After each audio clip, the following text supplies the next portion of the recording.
Talk a little bit, Mark. Talk a little bit. 1, 2, mic check. 1, 2, 3, 4. Mic check. 1, 2, 3, 4, 5. Okay. You're the best.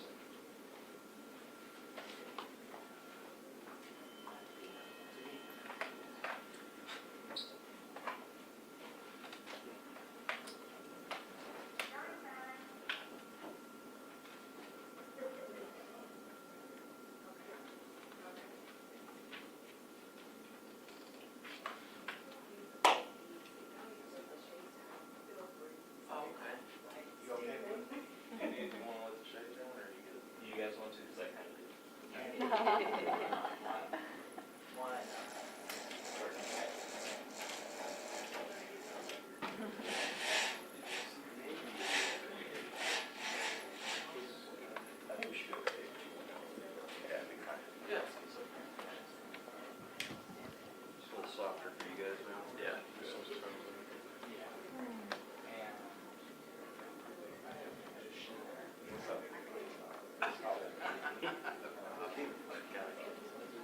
Gotta be the one, right? I am jacked.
Yeah.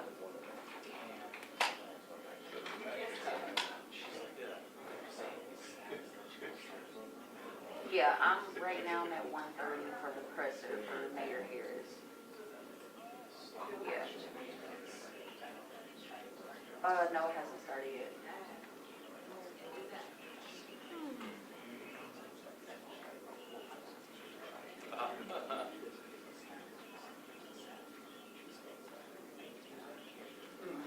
It's Michelle Henley.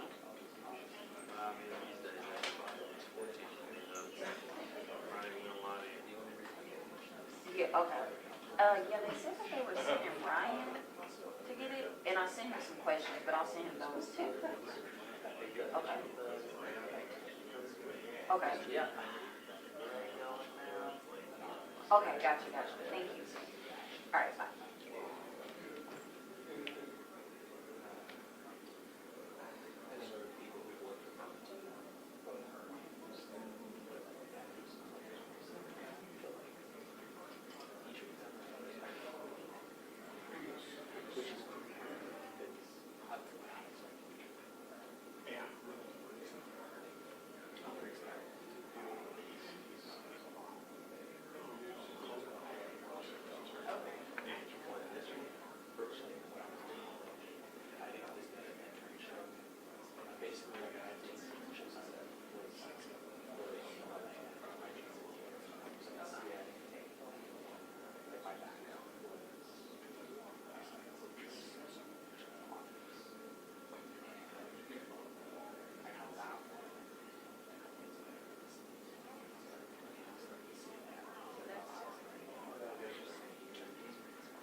using it now. That is my car. Look, the whole ass garbage dump that's in the way. I didn't see the other 2 spaces available.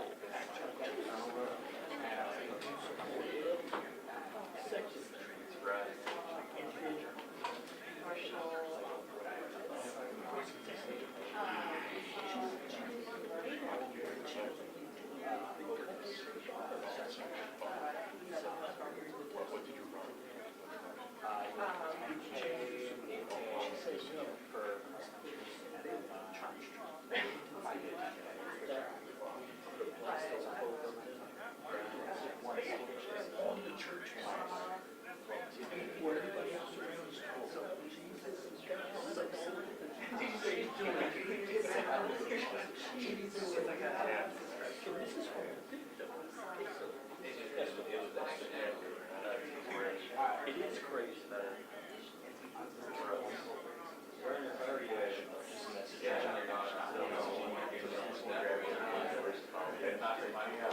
What's up?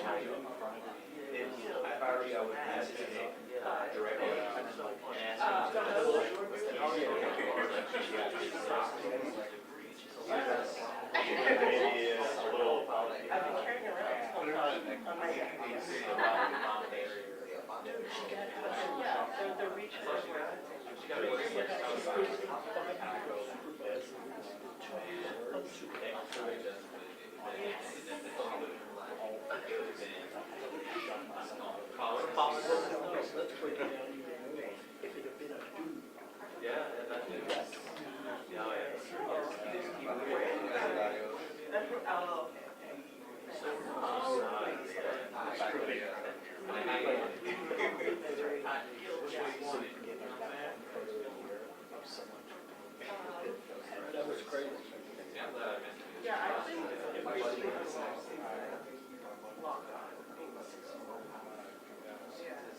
Some people can't help themselves.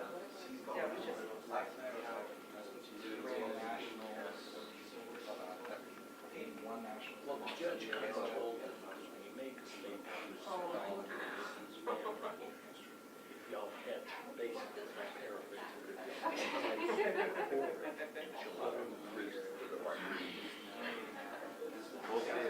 but it should be a transparency to police. I would want to get all police.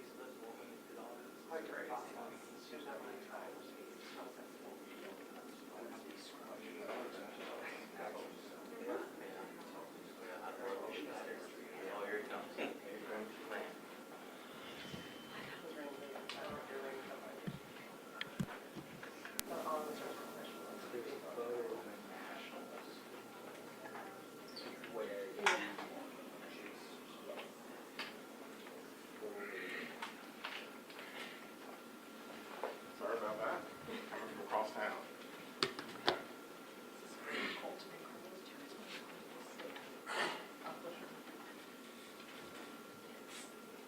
Commissioner.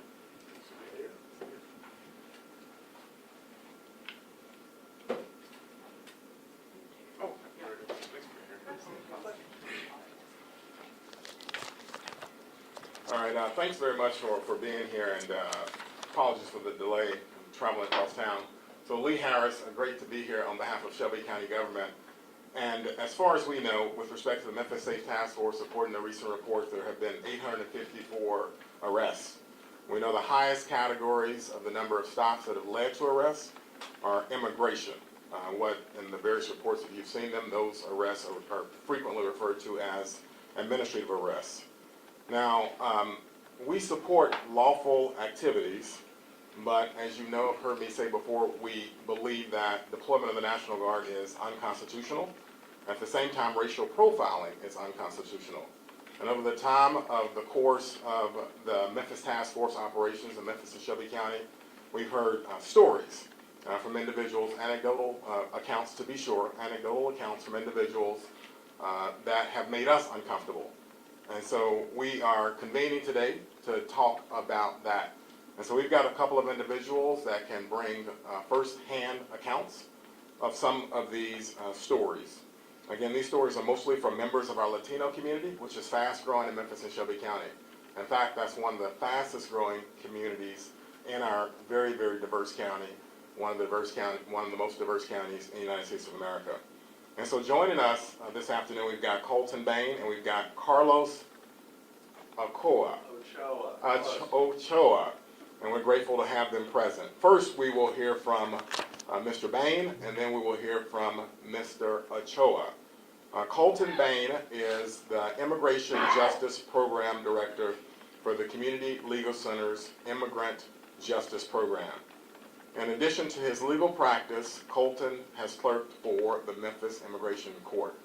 We'll give him an opportunity to make some comments, then we'll hear from Mr. Ochoa, and after that I'll make some concluding remarks, and then we'll have an opportunity for some questions. Okay, with that, Mr. Bain.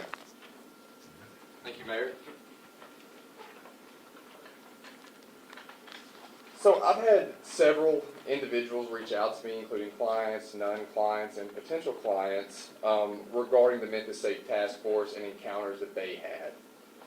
In one instance, a client of mine was pulled over close to a location that at the time I was relatively close to. At the time I received the call, he told me where he was. I was able to make it to the scene of the incident. On the way there, he was explaining to me that the officers, he was pulled over by Tennessee Highway Patrol and one officer from the Department of Homeland Security. When the officers encountered him, he provided his state-issued ID, his work permit, and his social security card based on his application process. At which point, the officers did eventually return the work permit and the social security card, but they refused to return the state-issued ID.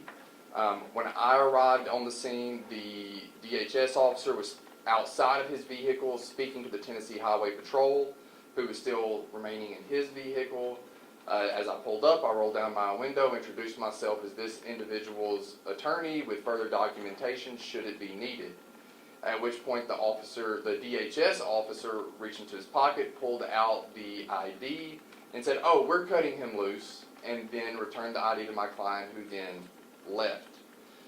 The reason for the stop was apparently because of his drive-out tags, which are valid until November 30th, I believe he said. It was November.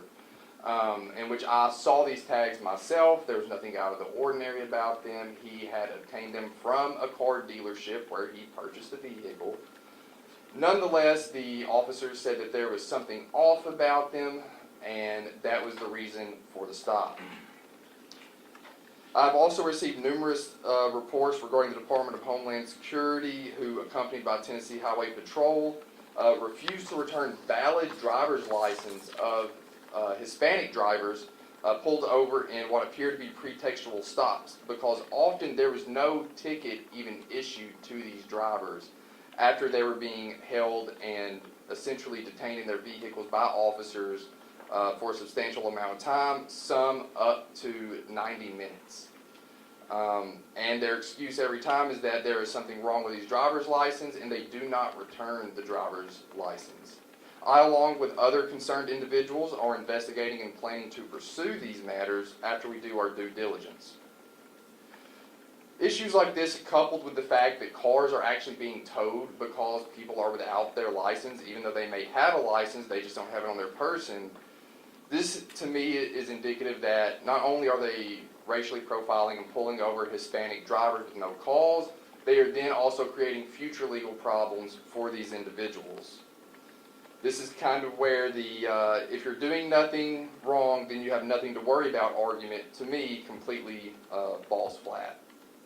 And one last client that I will speak about, he is expecting his permanent residence card any day now, based on USCIS's visa bulletin. And for those that may not know, the permanent residence card is what many know as the green card. Despite this, he was pulled over with his employer on his way home from work, and both were Hispanic, both were briefly detained, and then my client was taken to 201, placed on an ICE hold, and despite expecting his green card any day now, he is now sitting in a detention facility in Adams County, Mississippi. I was hoping to have a court date with him last week, but they moved him at the last moment, which again delayed proceedings. Ultimately, what we are seeing in the Memphis immigrant community are what I feel to be coordinated efforts by state and federal officials to intimidate and instill fear. And, you know, the only long-lasting effect I'm seeing from this task force are further fractured relationships between our immigrant community and the local law enforcement who will be here after this operation. Thank you for your time.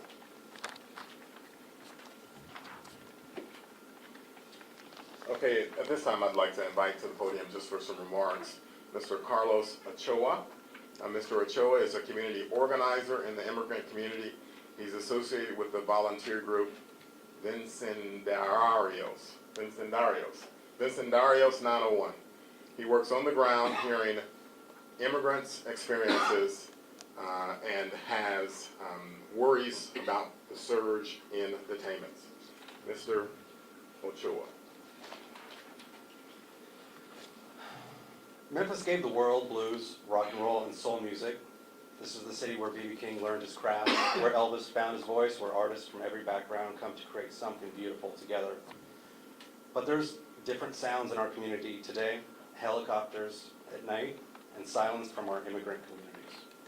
My name is Carlos. I'm speaking on behalf of Vecindarios 901, a volunteer ICE Watch network that supports immigrant families and concerned neighbors, many of them Spanish-speaking, across Memphis and Shelby County. Here's what we see through our hotline, our volunteers, and our network. We see parents afraid to leave their homes. We see children missing school because safety feels uncertain. We see workers avoiding medical care because survival demands invisibility. We see families forced from our neighborhoods. We even see U.S. citizens being arrested by ICE. In my neighborhood, you could visit Marion Hale Community Center in Willow Park on any Sunday in the spring, summer, and fall before the occupation, and you would see hundreds of people playing soccer, playing and watching soccer with friends and families in the bleachers, kids laughing and playing, people having a nice lunch. But a couple of Sundays ago, armed federal agents and state agents swooped into the park, the people fled, and ICE left without an arrest. It seemed like their intention was to scare our communities. Now the empty bleachers this past Sunday are a testament to the fear that is gripping our people and our community. This is not the Memphis we know. This is not the Shelby County we know. This is not the country we want. The Memphis Safe Task Force is giving its resources to enforce non-criminal arrests of our neighbors, friends, families. Embedded in the task force is Immigration Customs and Enforcement, commonly known as ICE. This is the federal vehicle leading the arrest of our immigrant families. In September, non-criminal ICE detentions nationwide accounted for 70% of these total detainees. This means that these people, like many of you here today, have no criminal convictions. This is a moral crisis. But this crisis didn't start with the task force. For decades, our government has failed to provide a just and realistic pathway to citizenship for millions of people who have built their lives in our communities, who have ancestral ties to this land. And instead of offering long-term residents a just way to earn legal status, Congress created a system that forces people into the shadows and then punishes them for living here. These people contribute to our social safety net, but do not benefit from it. This moral and political failure of leadership at the federal level created the vulnerability that the task force now exploits. When you ask how the immigrant community is experiencing this federal occupation, it's important to bear witness to the terror, but it's also important to understand the mechanisms that allow the terror to grow and spread. The Memphis Safe Task Force is violating our Fourth Amendment rights by using administrative warrants to justify arrests. The task force is eroding immigrant and non-immigrant citizens' protections against unreasonable search and seizure. You can be pulled over and questioned for the way you look or the place you work. The Fourth Amendment is about more than just protecting people from unreasonable searches. When our founders wrote these words, they had fresh memories of British soldiers breaking down doors with general warrants, documents that allowed government agents to search anyone anywhere without having to convince a judge they had good reason. The founders wrote that no warrants shall issue, but upon probable cause supported by the oath or affirmation. This means a government agent must go before an independent judge, swear under oath to specific acts, and get permission before invading someone's home or seizing their person. Administrative warrants used by ICE against our community here in Memphis, Shelby County are exactly what the founders banned. These pieces of paper are signed by ICE agents and bureaucrats, not by judges. They're the modern equivalent to those British general warrants many of your ancestors fought a revolution to stop. When the Constitution says the right of the people, not just citizens, but the people, to be secure in their persons, houses, and papers and effects, it means what it says. The task force is sacrificing both liberty and safety by using the very enforcement tools the founders specifically prohibited. Today it's immigrants and people who look like me, but tomorrow it's you. So let me end by telling you 3 things you can do to help our community right now. Contact your congressional representatives. Demand they end these unconstitutional raids and create a just pathway of citizenship for our neighbors. Speak to your neighbors and your community orgs and your local elected officials about the need to balance safety with liberty. If we lose one at the expense of the other, we'll have neither. And visit the Vecindarios 901 Facebook page where you can learn more on how you can volunteer. History, I'm getting the music, it's time to wrap up. History is listening, and one day people will ask, what do we do when liberty was threatened, when neighbors were taken, when the Constitution was tested? And let them say that Memphis gave the world something more than music. We gave the world the line which we refused to cross. We refused to trade our freedom for the false promise of safety, for the false promises of safety, and we stood shoulder to shoulder and said, not here, not in our city. On behalf of Vecindarios 901, our volunteers, the families and networks that we serve, thank you very much. Very well said, Colton and Carlos. I think the reality is the threat of the use of the National Guard, as was just said, suppresses activity, right? It keeps people in their homes, it keeps them from going to church and some of the other things that they do. It doesn't suppress crime, right? It suppresses activity. And as you suppress activity, obviously you may see some incidental crime reductions as a result of that, but that's just because people are in paralysis. And so that's our fear in Memphis and Shelby County, that a diverse community like this, we need everyone to participate in all the opportunities that are available.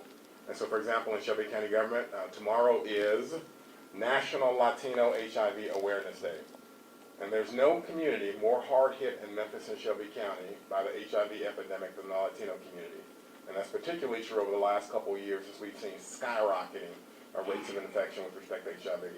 And we need members of that community to recognize that, to recognize the resources that are available, and to come out and participate and take advantage of those resources.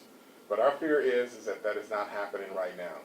And so tomorrow, and partly to acknowledge the National Latino HIV Awareness Day and to raise awareness in general, we're having an HIV summit. The health department will be sponsoring an HIV summit where one of our focuses is raising awareness with respect to the Latino community. But we've already heard reports from folks who work at the health department around the fear of coming out and participating. This particular summit is for leaders and nonprofits, but there is already a chill in the air around whether or not it is the right time to go out and participate. And so the point is that the paralysis we see around our community, the fear, the anxiety, can have devastating consequences beyond this moment as people don't get out and access the resources that we have available. With that, Yeah, we can take some questions. yeah, we'll take a couple questions. If y'all want to come forward, we'll take a couple questions in case they have some for y'all. Mayor, what does your administration intend to do about this? Well, one of the things we're doing it right now, which is raising awareness and keeping the community updated. At the same time, as I've said before, we are weighing some sort of legal action in order to put a stop to some of the unconstitutional actions that we've seen and heard about. There's nothing more unconstitutional than the comments made by Donald Trump and others that they're going to send military forces, the National Guard, or whoever else they need to American communities. We don't think that that is in keeping with the American tradition, and we know that that is unconstitutional and unlawful in Tennessee. We've also heard other comments like that from other folks who are members of the administration, and we have seen our governor be in some of those rooms. And instead of rejecting that kind of talk and reminding those in the room that some of their talk imagines actions that are unconstitutional, our governor said silent and said nothing. And so we will be raising awareness, we will be saying something, and we will, at the appropriate time, with the appropriate research in mind, take legal action as necessary. Mayor Harris. Question for Mr. Bain or Mr. Crowe or both. Can you describe these administrative warrants a little more detail? For example, Mr. Ochoa said that they're signed by bureaucrats or ICE agents, not judges. Are these like people with orders of deportation? What's the justification for the creation of these warrants? So an administrative warrant is also known as a Form I-220. Pretty much any form in immigration starts with an I. If you've done an I-9, that's an example. But an I-220 does not necessarily mean that somebody has a removal order. It just means that the agency has got this person on their radar, and they are to be arrested and maybe detained and placed into immigration removal proceedings. It's totally different than what we would consider a warrant. These administrative warrants generally do not allow entry into somebody's place of business, their home, that sort of thing. This is something so that if they ever encounter this person on the streets and they match this name, they can grab them up. If ICE officers legally want to enter a residence or place of business, they do need the more formal traditional warrant, which must be signed by a judge or a magistrate of some sort that identifies the particular individual they're looking for and the address at which they're allowed to search. Where the administrative I-220 warrants, or I-225, they actually just are signed by ICE officers themselves, usually a supervisory officer. I often go and speak to communities and churches about knowing the difference between these two. And I think what I would say to the public that are interested in this issue is look at who signed the document. If it was a judge, valid warrant, you got to go with it, but it must also meet the same scope requirements as a traditional warrant for any of us. But if an ICE officer shows up at your house and tries to show you an administrative warrant, you do not have to let them enter your premises. And is the warrant generated because they're suspected of committing a crime? Or what's the basis of the warrant? Is it just because we think this person's in this country illegally? Correct. So usually this warrant is indicative that immigration believes that this person does not currently have status, or they had status and it lapsed, or they have status and they have violated some condition of their status. Question, for the client that you showed up for, what's anyone's recourse if the officers refuse to give you your driver's license back? What can you do about that? So this is a bit outside of my usual practice, but it is something called a writ of replevin. Correct me if I'm wrong, Professor. But a writ of replevin is essentially demanding your lawfully owned property back from some entity. Like, if I knew that Joe stole my lawnmower and I knew it was on his property, I could do a writ of replevin to get the court to order he return me my property. Where in this situation, it would be a writ of replevin against the Department of Homeland Security saying, hey, this is lawfully state or federally issued identity or property, you must return this. But we are working on that exact thing for some of our people. My question for Carlos, I'm an ABC 24. I wanted to ask you, there's this perception that, the task force is supposed to be meant to reduce crime, but obviously that's not from the Latino community perspective. Could you speak a little bit about that? I think the most important thing here is to balance safety and liberty. Everyone is interested in reducing crime. Nobody here is interested in reducing liberty. And so we as a community, we need to balance those two things. Anyone can have an opinion about the crime statistics right now. In my opinion, I think the numbers kind of speak for themselves.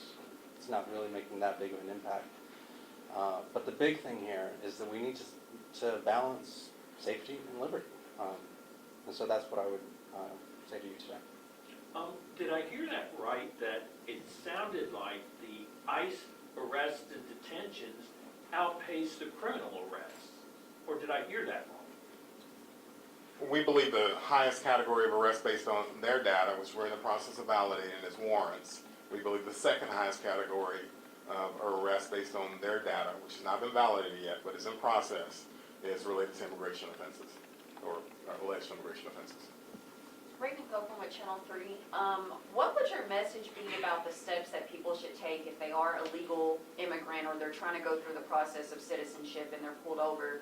What are some of the steps that they should do or keep in mind if that happens? Well, unfortunately, until we can have this situation addressed, right, the fear of racial profiling, obviously the unconstitutional talk around deploying the National Guard, I think a lot of folks are going to have to walk around with their papers. And I'm sure that, you know, these two individuals can talk about that more, but carrying their passports and other papers to prove their citizenship with them. And so that's, you know, unfortunate because, you know, I don't carry around my passport and so forth with me. The other thing I mentioned, and we just heard a story yesterday from a Shelby County employee who's not here for, you know, understandable reasons. And the Shelby County employee told us that he was pulled over during the Memphis Safe Task Force by individuals related to the task force as he stopped at a stoplight. He was just at a stoplight. He broke no laws whatsoever. But he said as soon as they saw him, he felt, this was his personal opinion, that they realized he was Latino, and they hurried to get behind him and pulled him over. They pulled him over. You know, he had all the paperwork in order and so forth. He's a Shelby County employee, and detained him for a small while they investigated his paperwork, and then they let him go. But he was very, very shooken by it. He was given no reason for why he was pulled over, and the only thing he could conclude, because the agent gave him no reason, is that he must have been pulled over because he was very visibly, you know, Latino and did have an accent. Have you had any communication with the task force? Have they shared things with you? Have you shared things with them? Absolutely. We're in constant communication with representatives from the task force. The U.S. Marshal Service is represented on the ground by, I think, Tyrese Mitchell, as I've spoken with him personally on one occasion. But our Director of Homeland Security and Emergency Management is in constant, daily, almost moment-to-moment contact with the leadership of the task force. And as I said, our opinion of some of this is a little bit nuanced, because we certainly want to see a surge in some resources, but we want to make sure we follow the Constitution, and the Constitution does not permit the racial profiling, if it indeed is happening, and it does not permit, under these circumstances, a deployment of the National Guard. At the same time, just to your other question, Bill, we're preparing to spend in order to take account of all the arrest and increased criminal justice activity that we'll see as a result of the task force. So just maybe a week ago, I signed an executive order to allow for free spending for some of the offices and some of the operations that will have to spend a lot more in order to take account of the increased activity. We'd love to see the governor return the judges, but of course we lost. You remember Mary Wagner's seat was in jeopardy, Melissa Boyd's seat was in jeopardy, and those were important seats so that we could take advantage of, make sure our criminal justice system was functional. And the state ripped that from us, and that was devastating for some of the operations there. At the same time, you saw the TBI field office pulled out, the TBI crime lab, pulled out of town, and you know, law enforcement officials were understandably concerned. We saw the FBI field office pulled out of town, and those resources were transferred elsewhere, and that was during the Biden administration. There's lots of things we've been, lobbying for and trying to get in terms of real investments in public safety, but we haven't gotten any of those, and so, we're trying to do everything we can to fight back and make sure we have a sustainable criminal justice system. We have one more question. Mr. Bain and maybe Mr. Ochoa might have something to add here. Is there concern in these instances where someone's not given their ID back, that pushing for that ID in that moment with those officers could result in some form of retribution? I mean, we're not very far removed still from Tyree Nichols' beating and death. I mean, is that a concern in the moment? Because I think that's instinctive to just, wait, where's my ID? Can I get my ID back? So that is the biggest problem I'm having with the people that have come to me with this issue. A lot of them were able to just do the online renewal. They said they're supposed to get it back in 10 days. They are terrified to come forward. And I explained to them, like, what happened to you was illegal.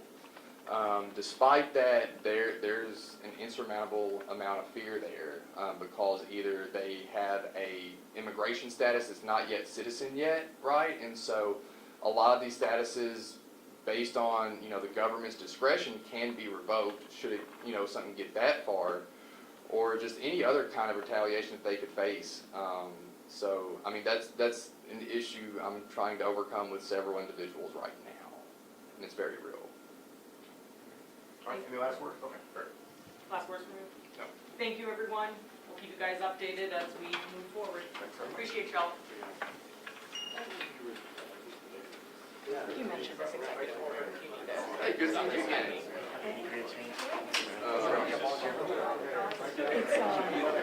Thanks a lot. Good to see you. Press release. But, it is